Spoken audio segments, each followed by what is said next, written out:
Hello everyone, welcome to channel. आज एक important video मैं दे रहा हूँ आपको नॉलेज के साथ, जिसमें नॉलेज भी होगी, लर्निंग भी होगी और इन्फॉर्मेशन। ये बहुत इंपॉर्टेंट वीडियो है उनके लिए जो स्टॉक मार्केट में इन्वेस्ट या फिर ट्रेड करते हैं, जिसमें कि हम 3 टॉपिक्स पे डिस्कस करेंगे कि स्टॉक मार्केट अगर क्रैश कर रही है तो क्यों कर रही है, क्या रीज़न है, उसके पीछे का एक्शन क्या है जिनके कारण मार्केट क्रैश कर रही है डाउनफॉल डाउन ट्रेंड हमारा चल रहा है।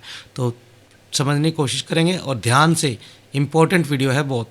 मैं चाहता हूँ ये वीडियो आप कंप्लीट देखें, लंबी वीडियो होगी और हम पॉइंट टू पॉइंट डिस्कस करते चलेंगे किस तरह की एक्शन के कारण मार्केट में फॉल आ रहे हैं या फिर गिरावट मार्केट में आ चुकी है क्या, इस चीज़ को भी जानने की कोशिश करेंगे। तो इस वीडियो में मैं अगर एक चीज़ और उससे पहले कि अगर ये वीडियो आपको इन्फॉर्मेटिव लगे, आपको लगे कि हाँ मैंने कुछ आपको नॉलेज, कुछ लर्निंग, कुछ इन्फॉर्मेशन दी है, तो आप इस वीडियो को लाइक करना, शेयर करना, सब्सक्राइब भी करना अगर वीडियो देख रहे हो तो, और दोस्तों के साथ शेयर भी करना, उन दोस्तों के साथ जो मार्केट में एज ए एजुकेटर आना चाहते हैं, यानी इसकी नॉलेज लेना चाहते हैं। तो चलो अपनी वीडियो स्टार्ट करते हैं। सबसे पहले स्टॉक मार्केट क्रैश हो रही है, क्यों हो रही है ये समझने की कोशिश करें। क्रैश हो रही है या नहीं हो रही है ये भी जानने की कोशिश करते हैं। तो ये फॉल जो चल रहा है मार्केट में क्यों चल रहा है, सबसे पहले हम 4 पॉइंट्स में इसको डिस्कस करेंगे। सबसे पहले रीजन फॉर फॉल, ठीक है। दूसरा है रिकवरी फैक्टर, अगर मार्केट में रिकवरी आ सकती है तो उसके किन डेटा पॉइंट्स पे वो रिकवरी आ सकती है। और reason that could be lead for further decline, ऐसे कौन से रीज़न है जिनके कारण ये फर्दर डिक्लाइन यानी कंटिन्यू डाउन ट्रेंड में जा सकती है, ठीक है। एंड चौथा points, how market look at technical charts पे भी हम, क्योंकि मैं वीडियो चार्ट्स पे ज़्यादा मेन फोकस रखता हूँ, तो चार्ट्स पे भी आपको ये चीज़ दिखाऊंगा कि हाँ ये चीज़ कैसे हो सकती है, क्यों हो सकती है, और लेवल्स कहाँ पे सपोर्ट है, कहाँ पे रेसिस्टेंस है, मेजर बड़े टाइम फ्रेम पे, वो सब चीज़ें हम डिस्कस करेंगे, ठीक है। और बहुत इंपॉर्टेंट वीडियो है, बड़े सोच समझ के डेटा इकट्ठा करके बना रहा हूँ। तो मैं उम्मीद करता हूँ आप मुझे कमेंट में ज़रूर बताएंगे कि हाँ ये वीडियो आपको कितनी इन्फॉर्मेटिव लगी, ठीक है। चलिए शुरू करते हैं फिर, ठीक है। अब देखो मार्केट में क्रैश होने का कारण क्या है, ठीक है। मार्केट में फ़िलहाल जो फॉल आ रहे हैं, फॉल गिर रही है, मार्केट लगातार गिरी है, उसके कारण क्या है। तो देखो ये है जो एक्शन कॉजिंग फॉल है, ये एक्शन कॉजिंग मतलब कुछ एक्शन ग्लोबल सेंटिमेंट्स के कारण क्रिएट हो रहे हैं जिनके कारण मार्केट गिर रही है, और उन एक्शन के होने का कारण क्या है, ठीक है। समझने की कोशिश करना कि ये एक्शन के बेस पे मार्केट गिर रही है। एक्शन मतलब अलग अलग गवर्नमेंट्स के या कुछ भी ग्लोबल लीग कुछ एक्शन लिए जा रहे हैं जिनके कारण ये फॉल आ रहे हैं, और वो एक्शन क्यों लिए जा रहे हैं ये भी हम समझने की कोशिश करेंगे, ठीक है। अभी हमारा निफ्टी 11.51% तक डाउन आ चुका है। अगर आपने नहीं देखा तो मैं आपको ये चीज़ दिखा देता हूँ कि हमारा निफ्टी कितना करेक्ट कर चुका है। निफ्टी पे में पहुँच जाते हैं हम, निफ्टी पे और डेली चार्ट पे हम पहुँच जाते हैं अपने सेटअप के साथ साथ। अगर मैं इसका ऊपर से, ठीक है, यहाँ जो निफ्टी का हाई था, यहाँ से अगर यहाँ पर तक बॉटम तक लेके चलूँ तो ये आ गया हमारा 11.1%, यानी सॉरी 11 पॉइंट, ये आ गया, ये रहा हमारा 11.37% तक हमारा करेक्शन आ चुका है। करेक्ट यानी फॉल मार्केट कर चुकी है।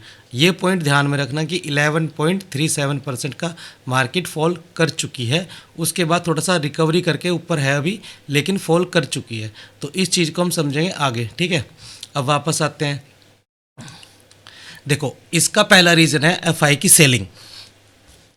एफआई की सेलिंग, अब आप कहोगे सर एफआई तो काफ़ी टाइम से सेल कर रहे हैं, लेकिन रीज़न एक और भी है साथ में, डीआई बाइंग लेस, साथ में लिखा हुआ है कि डीआई लेस बाइंग कर रहे हैं। अगर आप एफआई डीआई का डेटा देखो लास्ट ईयर का या लास्ट मंथ का, 6 मंथ का भी उठा के आप देख लो, तो स्टार्टिंग फेज में क्या था, एफआई पहले से सेलिंग कर रहे हैं, लेकिन हमारे डीआई उसको काउंटरडिक्ट करते हुए उनसे ज़्यादा बाइंग कर रहे थे, ठीक है। ये डेटा मैं आपके सामने दिखा रहा हूँ, देखो ध्यान से देखना, एक सेकंड। हाँ देखो हम हैं अपने moneycontrol.com पे। तो देखो अगर हम मंथली वाइज देखें डेटा, मंथली वाइज डेटा देखें, हम नीचे पहुँचते हैं, नीचे जाते हैं, ठीक है। मई 2024 में एफआई ने सेलिंग की कितनी, 42,214 करोड़ की, लेकिन डीआई ने बाइंग कर ली कितनी, 55,000 की। यानी डीआई इनको काउंटरडिक्ट कर रहे थे, उनसे ज़्यादा बाइंग डीआई कर रहे थे। सेम यही हाल था कि डीआई एफआई बाइंग कर रहे हैं तो डीआई उससे ज़्यादा बाइंग कर रहे हैं। तो यानी यहाँ पे एफआई ने बाइंग की कितनी, 2,000 करोड़ की, और डीआई ने बाइंग की 28,000 करोड़ की। उधर हम 5,000 करोड़ की बाइंग देखते हैं, इधर 23,000 करोड़ की बाइंग दे रहे हैं। यानी डीआई के पास पैसा आ रहा था, कंटिन्यूस पैसा था इनके पास, ये फटा स्पीडली अपनी मार्केट को संभाल के ट्रेड कर रहे थे। ठीक है, लेकिन आप अक्टूबर में क्या देख रहे हो? अक्टूबर में कुछ सिनेरियो चेंज हुआ।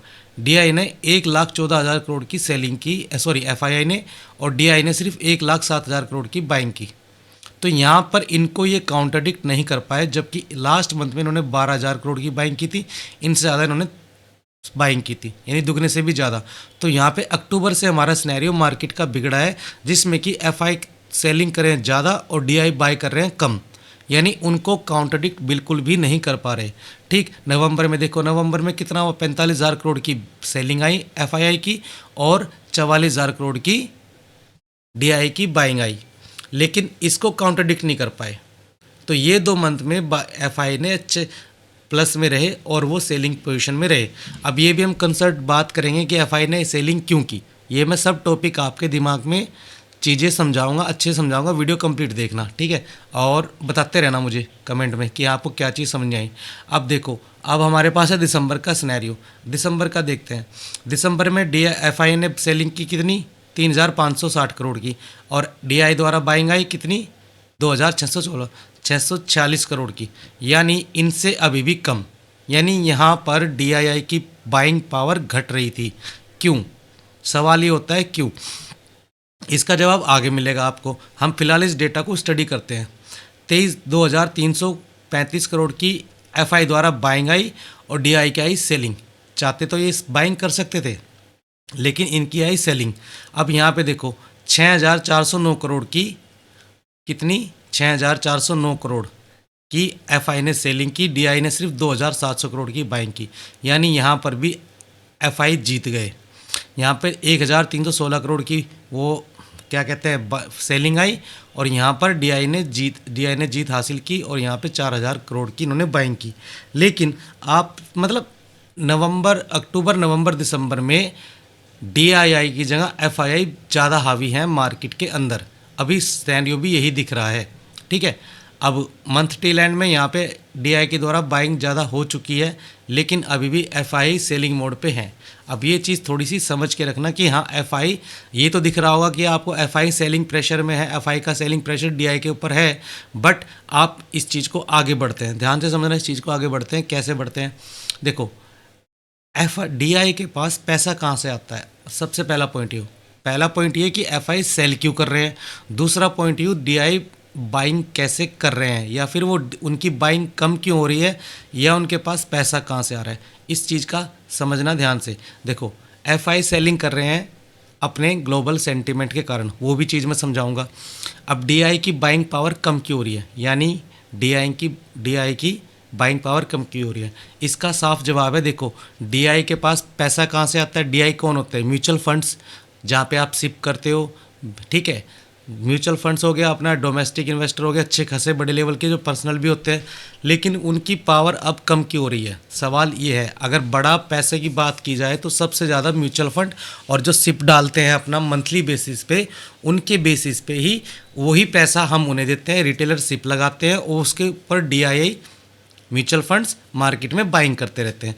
लेकिन अगर हम देखें ध्यान से, तो फिलहाल SIP account additional slip 6 month low in November, यानी 6 महीने के लोवेस्ट रेट उस पे है सिप, यानी बहुत लोगों ने अपने सिप बंद कर दिए हैं। मेन रीज़न ये है, एक रिटेलर जिसको मार्केट में, अब ये बात क्या हुई कि रिटेलर भी मार्केट को देख रहा है, डीआईआई भी मार्केट को देख रहे हैं, एफआई भी मार्केट को देख रहे हैं। उन्होंने अपनी सिप बंद क्यों की? सवाल ये होता है यहाँ पे। सवाल यहाँ पे इसलिए है क्योंकि देखो मार्केट हमारी डाउन ट्रेंड में चली गई है। तो अगर कोई रिटेलर जो भी जानता है मार्केट को, रिटेलर को रिकवरी या कहूँ रिटर्न अच्छे नहीं मिलेंगे तो क्या वो सिप करेगा? नहीं। फिलहाल मार्केट का ट्रेंड नेगेटिव है, इसलिए सिप पीछे हट रहे हैं, ठीक है। मार्केट स्लो डाउन है, इसलिए सिप पीछे हट रहे हैं, जिसके कारण डीआई के पास पैसा नहीं आ रहा और सिप भी अपने 6 मंथ के लोएस्ट उसमें है, क्या कहते हैं, डेटा। तो ये सिप कम हो रहे हैं, साथ में एफआई सेल कर रहे हैं। सिप कम होने के कारण डीआई के पास पैसे की पावर कम है, जो कि मार्केट में नेगेटिव ट्रेंड क्रिएट कर रही है। ठीक है, और ये चीज़ सबको पता है। अब अगला पॉइंट आता है हमारे पास, देखो सिप के बारे में ये चीज़ है, SIP account additional SIP account हमारे बंद हो चुके हैं। ठीक है, ये डेटा उसमें लिख रखा है, जो मैंने आपकी स्क्रीन पे डाल रखा है कि हाँ फिलहाल पहले कितना था अब कितना था। Reach record height 3.5 million in July तो 2024 के अंदर 3.5 मिलियन का सिप लगा हुआ था एट 1.3 मिलियन। Last month were lowest 6 month October 2.5। ठीक है, तो ये कम हुआ है 3.5 से 2.5 के बीच। ठीक है, तो सिप इधर कम हुई, यानी डीआई की पावर इधर कम हुई, उधर एफआई ने सेलिंग हावी कर दी। ठीक है, पहला डेटा ये हो गया हमारे पास एफआई डीआई का कॉन्सेप्ट समझने के लिए। अब चलो अगले पास। अब देखो सिप बंद क्यों हुए हैं। सवाल होता है कि जो रिटेलर, जो एक आम इंसान मार्केट को नहीं जानता है, थोड़ा बहुत जानता है, वो भी हर मंथली अपनी सिप लगाता है। उसके 3 कारण हो सकते हैं। पहला कारण कि उसको मार्केट स्लो डाउन या नेगेटिव दिख रही है, तब उसने सिप बंद कर दिए। उसको रिटर्न अच्छे नहीं मिली है, तब उसको सिप बंद कर दिए। दूसरा है कि हमारे टैक्स ब्रैकेट, बजट आता है, टैक्स ब्रैकेट हमारे बढ़ जाते हैं। ये एक मेजर इंपॉर्टेंट है कि एक रिटेलर के पास थोड़ा बहुत उसकी जो पावर होती है, क्या कहते हैं, इन्वेस्टमेंट करने की, वो टैक्स में जाती है आधी। कुछ उसकी बाइंग पावर कम हो रही है। ठीक है, इन्फ्लेशन के कारण बाइंग पावर कम हो रही है, मार्केट स्लो डाउन है। तीसरा टैक्स भी हमारे यहाँ पे लॉन्ग टर्म कैपिटल गेन और short term capital gain tax पे अच्छा खासा टैक्स लगा हुआ है। ये भी उसकी बाइंग पावर कम कर रहा है, जिसके कारण वो सिप भी बंद कर रहा है। तो उसके पास, रिटेलर के पास, एक सिप लेने के बाद म्यूचुअल फंड्स के पास, जो कि म्यूचुअल फंड में इन्वेस्ट कर रहा है, उसके पास ये 3 कारण मुझे दिख रहे हैं फिलहाल कि हाँ, एक तो मार्केट का उसे स्लो डाउन दिख रहा है, दूसरा उसको उस स्लो डाउन दिखने के कारण, दूसरा उसका टैक्स के कारण, तीसरा उसका बाइंग कैपेसिटी यानी इन्वेस्टमेंट कैपेसिटी के कारण भी वो पीछे हट रहा है। ठीक है, तो आप भी खुद सोच के देखो, अगर आपके पास ये 3 कारण हो तो आप क्या इन्वेस्टमेंट करोगे। चलो अब बढ़ते हैं आगे। अब इसमें है कि एफआई सेलिंग क्यों कर रहे हैं, ये सोचने वाली बात है। इसमें आपके सामने लिखा हुआ है कि एफआई सेलिंग क्यों कर रहे हैं, क्योंकि रुपीज़ का डेप्रिसिएशन हो रहा है। सिंपल, एफआई सेलिंग को ट्रिगर करने के लिए रुपीज़ का डेप्रिसिएशन बहुत अच्छा कारण बनता है, जिसमें कि अगर रुपीज़, जब उन्होंने, इसका एग्जांपल आगे दूंगा, मैं आपको समझाने की पूरी कोशिश करूंगा जितने मेरे से हिम्मत होगी। हालांकि मुझे ज़्यादा माइक पे बोलना नहीं आता, लेकिन मैं कोशिश पूरी करूंगा। थोड़ा हिचकूँगा लेकिन कोशिश पूरी करूंगा। ठीक है, तो रुपीज़ फ़िलहाल, इंडियन रुपीज़ का प्राइस डॉलर के अगेंस्ट क्या चला है, 85 फ़िलहाल का रेट। तो यूएसडी आईएनआर का अगर हम चार्ट खोल के देखते हैं कहाँ पे यूएसडी आईएनआर का, तो ये चल रहा हमारा 84.92 यानी 85 के अराउंड चल रहा है फ़िलहाल। तो ये चीज़ भी हिट कर रही है एफआई की सेलिंग को। अब इसका जवाब कैसे दूँ, इंडियन रुपीज़ का डेप्रिसिएशन ही हिट कर रहा है एफआई की सेलिंग को। ठीक है, बशर्ते उनको रिटर्न अच्छे मिलने चाहिए तो वो रुक भी सकते हैं, अदरवाइज़ तो वो सेलिंग ही करेंगे फिलहाल कंटिन्यूस स्टॉक मार्केट में, इंडियन स्टॉक मार्केट में। ठीक है, अब इसका आगे का देखेंगे हम। पहला है एफआई की सेलिंग, उसका रीज़न पहला हो सकता है हमारा क्या, रुपीज़ डेप्रिसिएशन, इंडियन रुपीज़ का यूएस डॉलर के अगेंस्ट डेप्रिसिएशन। ठीक है, और उसके बाद उसके बाद रुपी डेप्रिसिएशन, फिर उसको यूएसडी आईएनआर के चार्ट को भी देखते हैं, फिर एग्जांपल में भी हम समझेंगे। तो यूएसडी आईएनआर का चार्ट मैंने दिखा दिया आपको, रुपीज़ डेप्रिसिएशन है जिसके कारण एफआई सेलिंग कर रहे हैं। अब आगे बढ़ते हैं। ठीक है, अब एग्जांपल देख लो। आप कहते हैं ना रुपीज़ के कारण इंडियन रुपीज़ पहले भी डेप्रिशिएट हो रहा था, कुछ कहेंगे, और अब भी हो रहा है। उससे इंडियन मार्केट में सेलिंग कैसे आ रही है, सवाल ये है। ठीक है, कि सर रुपीज़ तो पहले भी डेप्रिशिएट हो रहा था, अब कैसे हो रहा है, अब क्यों हो रहा है, अब इसके कारण कैसे आप बोल सकते हो कि इसके बाद इसके कारण इंडियन मार्केट में सेलिंग ट्रिगर हो रही है। तो देखो, एक टाइम था जब $1 70 रुपये का आ रहा था, जिसमें कि अगर एक एफआई को $1 की इन्वेस्टमेंट इंडियन मार्केट में करनी थी तो उसको पहले डॉलर से इंडियन रुपीज़ में कन्वर्ट करके उसके पास 70 रुपये आते हैं। पहले वो रुपीज़ में कन्वर्ट करेगा डॉलर को, फिर इंडियन मार्केट में 70 रुपये इन्वेस्ट करेगा, और उसके बाद वो एक्सपेक्ट करेगा कि हाँ मुझे 20% रिटर्न तो मिल जाए। 20 करेगा, 15 करेगा। ठीक है, कुछ तो हैवी करेगा, वो एफआईआई है वो, क्योंकि तो उसको तो रिटर्न अच्छा चाहिए क्योंकि वो इन्वेस्टमेंट कर रहा है। तो इस फॉर एग्जांपल हम एक्सपेक्ट कर लेते हैं कि उसकी उम्मीद है कि वो 20% रिटर्न यहाँ से गेन करेगा, तो टोटल कैपिटल उसका 70 प्लस 14 यानी 70 रुपये का $1 हो गया, और 14 रुपये वो उम्मीद कर रहा है $1 कमाने के लिए। तो एक कितने कमाने के लिए? 20% रिटर्न। मान लिया उसने 20% रिटर्न हासिल भी कर लिया, तो उसके पास कितने रुपीज़ आए? 84 रुपीज़। और फिलहाल करंट सिनेरियो में $1 85 रुपीज़ का है। तो 85 रुपीज़ में तो उसको लॉस पड़ रहा है। कैसे पड़ रहा है? देखो, उसने अर्न किए कितने? 84 रुपीज़, जिसमें कि उसने अगर उसको कन्वर्ट किया डॉलर में तो उसका $1 भी पूरा नहीं जा रहा, उसमें भी इसको 0.99 मिल रहे हैं, जिसमें कि उसको 1% का लॉस हो रहा है।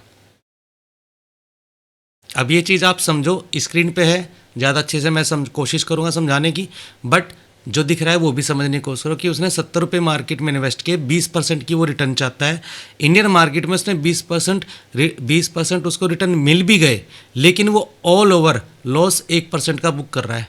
तो हाँ, वो ये चीज़ कैसे एक्सपेक्ट करेगा कि हाँ मार्केट, और जिस तरह की हमारी मार्केट फ़िलहाल चल रही है, काफ़ी टाइम से नेगेटिव ट्रेंड में है, ऑल टाइम हाई बोल रहे हैं, क्योंकि एक्सपर्ट भी ये बोल रहे हैं कि मार्केट ओवर वैल्यूड है। आप भी ये न्यूज़ में, वीडियोज़ में देखते हो कि इंडियन मार्केट ओवर वैल्यूड हो चुकी है। तो इस तरह की चीज़ को आप कैसे एक्सपेक्ट करोगे एज ए FII? ये चीज़ समझने की कोशिश करना। अब चलो इसका दूसरा सिनेरियो देखते हैं। 20%, बट यहाँ पे एक चीज़ याद रखना कि उसने 20% रिटर्न कमाया है, तब हम ये बोल रहे हैं कि हाँ वो 1% के लॉस में है। अब दूसरा सिनेरियो देखते हैं। इन $1 का प्राइस 70 रुपीज़, ठीक है। उसने रिटर्न एक्सपेक्ट कर लिया 40%। ध्यान रखना, तब तो हम 20% की बात कर रहे थे।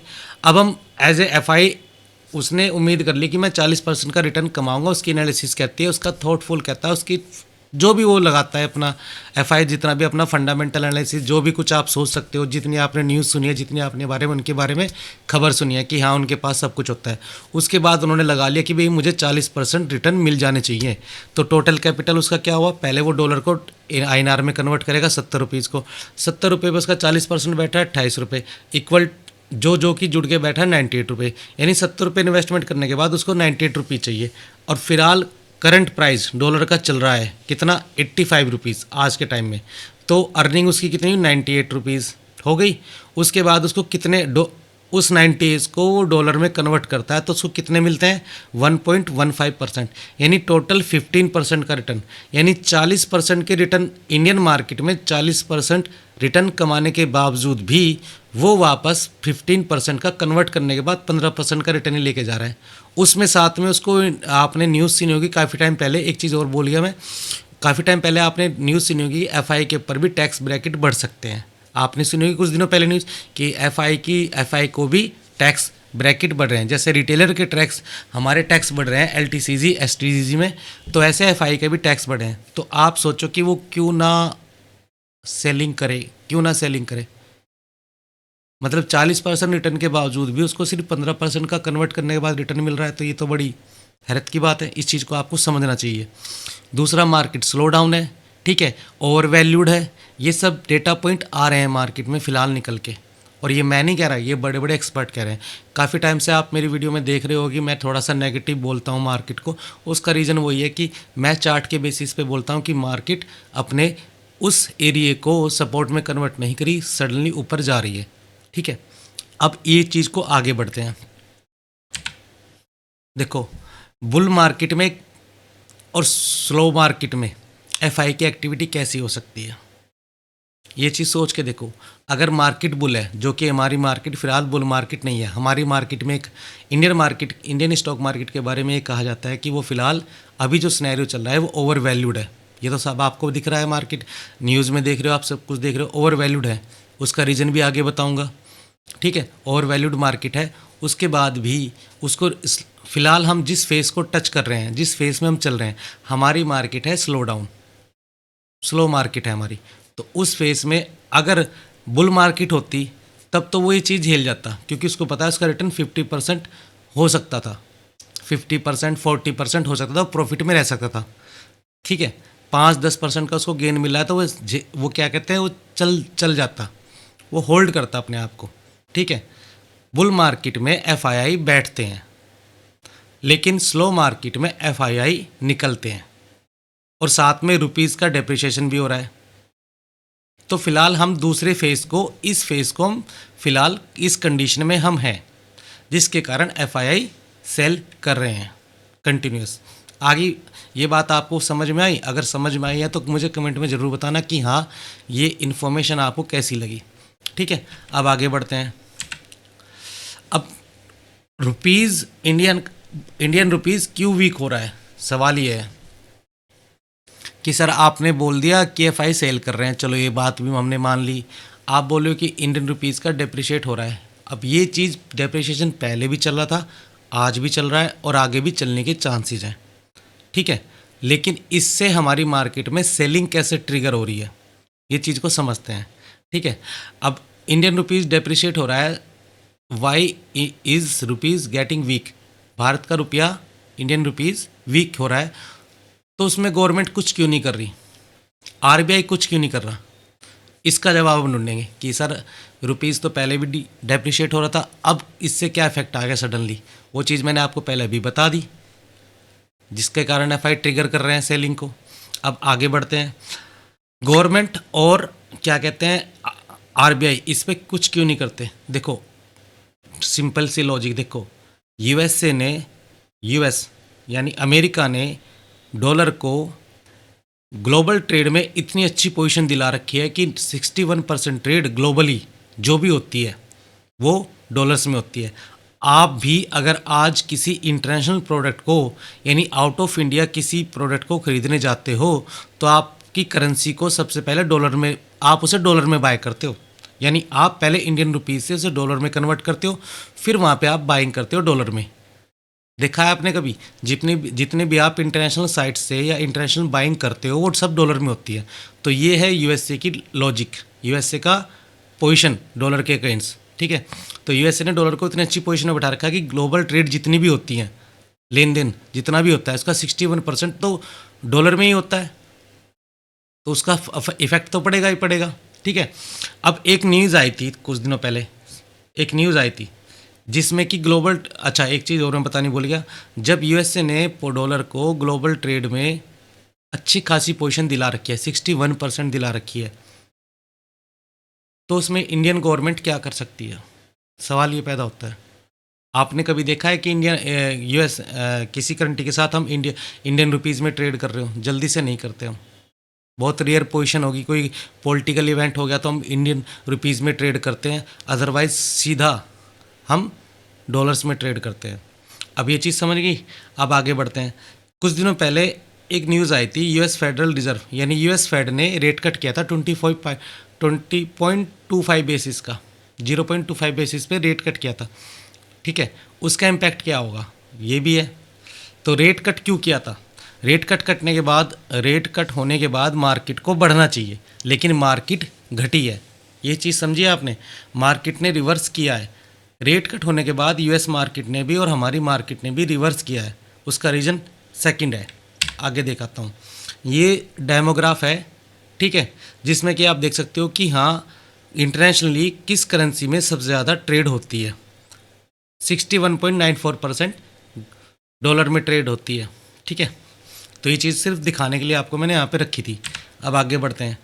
अब यूएस रिजर्व ने रेट कट किया था, ठीक है, जिसके कारण मार्केट में ट्रिगर सेलिंग हुई थी, सडनली बाइंग आई लेकिन बाद में ट्रिगर सेल हुआ। अब इस चीज़ को समझो कि हाँ यूएस जैसे आरबीआई हो गया, हमारा हर कंट्री का रिजर्व बैंक हो गया, जितनी भी इमर्जिंग मार्केट है उनके बड़े सेंट्रल बैंक है, जैसे हमारे यहाँ पे आरबीआई ऐसे वहाँ पे फेड। ठीक है, अब इस चीज़ को समझो, आपके सामने जो स्क्रीन पे दिख रहा है, एक दिख रहा है क्या हॉकिश, एक दिख रहा है डोविश। जब कोई कंट्री, फॉर एग्जांपल हम फेड को ही दे देते हैं, ज़्यादा दूर नहीं ज़्यादा लंबे चौड़ी बात ना करके फेड को ही समझने की कोशिश करते हैं। जब फेड अपने रेट कट ना करके, ठीक है, उसको रोक दे या उसको बढ़ाए, इंटरेस्ट रेट बढ़ाए या फिर रेट कट ना करे, तो उस कंडीशन को कहा जाता है हॉकिश। और अगर वो फेड रेट कट करता रहता है, रेट कट करता है, तो उसको कहते हैं डोविश। अब फिलहाल फेड ने लास्ट मीटिंग में ये कहा कि मैं रेट कट तो कर रहा हूँ, ध्यान से समझना इस चीज़ को, कि मैं इस बार आपको रेट कट दे रहा हूँ, कोई बात नहीं, लेकिन आगे इस रेट कट को स्लो डाउन करूँगा। और जैसे ही ये पहली लाइन तो बाद में देखी किसी ने कि हाँ 2.25 बेसिस का उसने रेट कट किया, लेकिन जैसे ही फेड की ये स्टेटमेंट सामने आई कि वो आगे रेट कट नहीं करेगा, या उसका ये भी कहना है कि जनवरी 2025 तक मैं रेट कट 25 के अंदर मैं रेट कट करना बिल्कुल बंद कर दूंगा। तो इस चीज़ को लेके स्लो डाउन करने की, पहला पॉइंट स्लो डाउन करेगा आगे वो रेट कट यानी कम करेगा, दूसरा 2025 में बंद कर देगा। इस चीज़ को लेके मार्केट में प्रॉब्लम आ गई, या कहे प्रॉब्लम क्रिएट हो गई और मार्केट ने क्रैश करना स्टार्ट कर दिया, यूएस की मार्केट ने भी। ठीक है, ये था इसके पीछे कारण। अब आपको एक नॉलेज यहाँ पे भी दी है, आरबीआई हो या फेड हो, अगर वो कैसे रेट कट लेते हैं, कैसी कंडीशन करते हैं, उसके ऊपर आपको ये दिख रही होगी स्क्रीन पे कि हाँ वो हॉकिस ले रहे हैं एक्शन या फिर डोविश एक्शन ले रहे हैं। अगर डोविश एक्शन ले रहे हैं तो इकोनॉमी को वो स्लो यानी ईजी बना रहे हैं, लेकिन अगर वो हॉकिश ले रहे हैं तो इकोनॉमी को वो हार्ड कर रहे हैं। अब उनके इकोनॉमी के लिए तो ये अच्छी बात है कि फ़िलहाल उन्होंने रेट कट कर दिया, क्योंकि वहाँ पर क्या होगा, वहाँ के बिजनेसमैन हुए, वहाँ के डिपार्टमेंट हुए, वहाँ पे जो भी इकोनॉमी को उनकी फैक्टर इन कर रहा है उसके लिए तो अच्छी बात है, लेकिन हमारे लिए बुरी बात है। अब इस सब के पीछे पहले 2.5 बेसिस का कट करने के बावजूद भी मार्केट ने क्रैश किया, उसका रीज़न यही था कि सेकंड स्टेटमेंट उन्होंने ये दी थी कि हम आगे रेट कट को स्लो डाउन करेंगे और जनवरी 2025 में बिल्कुल बंद कर देंगे। ठीक है, ये सब क्यों किया, यूएस फेड ने ये सब क्यों किया कि हाँ भाई फ़िलहाल कट दे दिया, आगे के लिए मना कर दिया, उसका कारण है ये फेड कॉशन। ठीक है, आगे के लिए फेड कॉशस है, क्यों, ट्रंप। अब आप देखो मैं आपको कहाँ से लेके चला था, कहाँ पे लेके जा रहा हूँ, कितने अच्छे से चीज़ें समझा रहा हूँ। उम्मीद करता हूँ आप सीखने पे, इन्फॉर्मेशन पे ध्यान दोगे। मैं ऐसे ही वीडियो नहीं बनाता, सोच समझ के बनाता हूँ। लंबी वीडियो बना रहा हूँ फ़िलहाल आज, तो थोड़ा ध्यान से समझना। मैं उम्मीद यही कर रहा हूँ कि आप इस चीज़ को ध्यान से समझो। फेड ने फ़िलहाल रेट कट दिया, लेकिन आगे के लिए स्लो डाउन या फिर जनवरी में मना कर दिया कि मैं आगे या तो रेट कट स्लो डाउन करूँगा या और जनवरी में बिल्कुल बंद कर दूँगा। जिसके कारण इस फेड ने ये सब क्यों किया, बिकॉज ऑफ ट्रंप।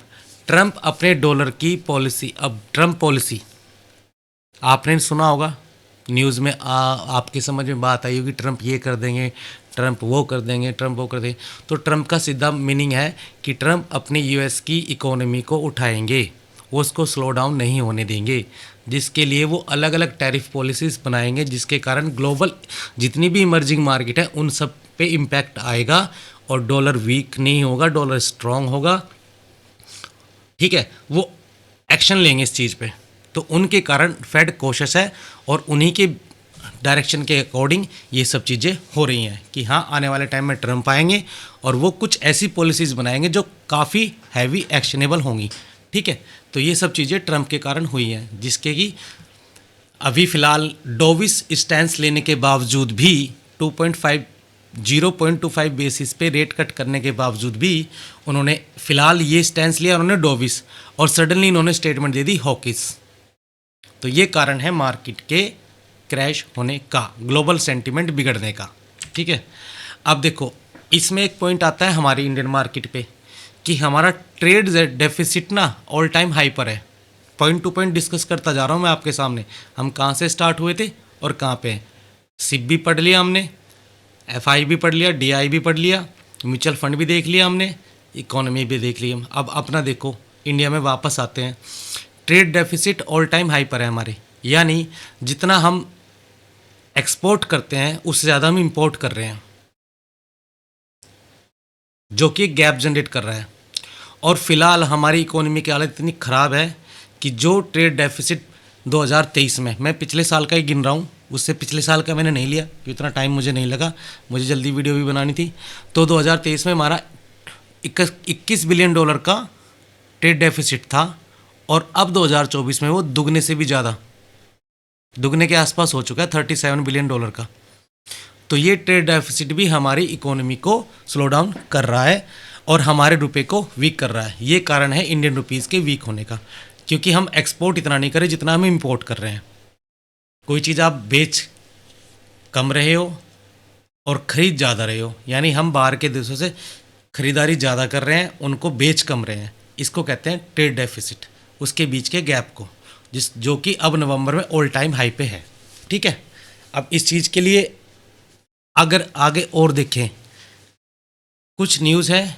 ठीक है, देखो ये एफआई, ये चीज़ एक न्यूज़ है। ठीक है, जो कि एफआई को बुला रही है कि हाँ आप सेलिंग करो इंडियन मार्केट में। दूसरा, US Fed rate cut 2.5 basis. अगला है, देखो जो मैं कह रहा था ना आपको आगे के लिए क्या क्या, US Fed meeting highlight, Nifty 50 Sensex crash, track Wall Street lose after hawkish FMC और रेट कट आउटलुक, यानी आगे वो ऐसी एक्शन ले सकता है जो कि हॉकिश हो, ना कि डॉविश। ठीक है, अब trade deficit, India trade deficit all time high $37.8 billion in November. अभी नवंबर का ही डेटा ये हमारे पास आ चुका है, जो कि $37 बिलियन का है, दिसंबर का अभी नहीं आया। ठीक है, तो ये सब चीज़ें आपको समझनी चाहिए और आपकी नॉलेज में होनी चाहिए, इसलिए मैंने ये वीडियो बनाई, थोड़ा लंबी बनाई, लेकिन समझना ध्यान से। अब देखो इसमें एक चीज़ हो गया, पहले तो ट्रेड डेफिसिट हमारा इंडिया, अच्छा ये टॉपिक जो चला है ना, ये टॉपिक वो चला है कि इंडियन रुपीज़ वीक क्यों हो रहा है। ठीक है, ग्लोबल चीज़ें समझ ली हमने, यूएस का ट्रम्प फेड को समझ लिया, यूएस के एक्शन समझ लिए, उसका इम्पैक्ट हम इस इंडियन मार्केट पे देख चुके हैं। उसके बाद इंडियन रुपीज़ क्यों कर रहा है स्लो डाउन, उसके पीछे एक रीज़न ये भी है कि हाँ इंडिया की जीडीपी जो ग्रोथ है ना, वो 7 क्वार्टर रिजल्ट में सबसे लो पर है। ठीक है, और इसका एग्जांपल आप देख सकते हो कि फ़िलहाल लास्ट ईयर Q1 या Q2, ठीक है, इंडिया की जीडीपी स्लो डाउन हो रही है। अब देखो मार्केट स्लो डाउन, सिप बंद हो रहे हैं। ठीक है, सिप भी बंद हो रहे हैं, फेड का रेट कट करने के बाद हॉकिस स्टैंस लेना आगे के लिए। ठीक है, इंडिया की जीडीपी स्लो डाउन हो रही है धीरे धीरे। ठीक है, ट्रेड डेफिसिट हमारा बढ़ रहा है। तो ये सब चीज़ें क्या इंडिकेट कर रही हैं, ये तो नेगेटिव ही हैं। और ये डेटा जो मैं आपको दे रहा हूँ, इससे ज़्यादा डेटा तो एफआई के पास होगा। बात यह है, इससे ज़्यादा डेटा इन्फॉर्मेशन एफआई के पास होगी। ये तो हम सिर्फ ओवरफ्लो देख रहे हैं बाहर का, मैं पूरी क्या कहते हैं पूरी एनर्जी लगा के डेटा निकाल रहा हूँ। इससे ज़्यादा डेटा निकाल सकता हूँ, लेकिन इससे ज़्यादा जर्नल व्यू में देखा जाए तो इससे ज़्यादा इन्फॉर्मेशन तो एफआई के पास होगी। तो वो नहीं जानते ये चीज़ कि उनको क्या करना है। इंडिया की जीडीपी फिलहाल 7 क्वार्टर से पिछले लास्ट क्वार्टर से 7 क्वार्टर से स्लो डाउन हो रही है धीरे धीरे, जो कि गवर्नमेंट के ही डेटा के अकॉर्डिंग 5.4 चल रही है, तो जो कि लो है। ठीक है, ये चीज़ हो गई, जीडीपी डेटा भी पढ़ लिया हमने। अब देखो, अब प्रॉब्लम क्या है, अनसर्टेनिटी ओवर अर्निंग रिकवरी।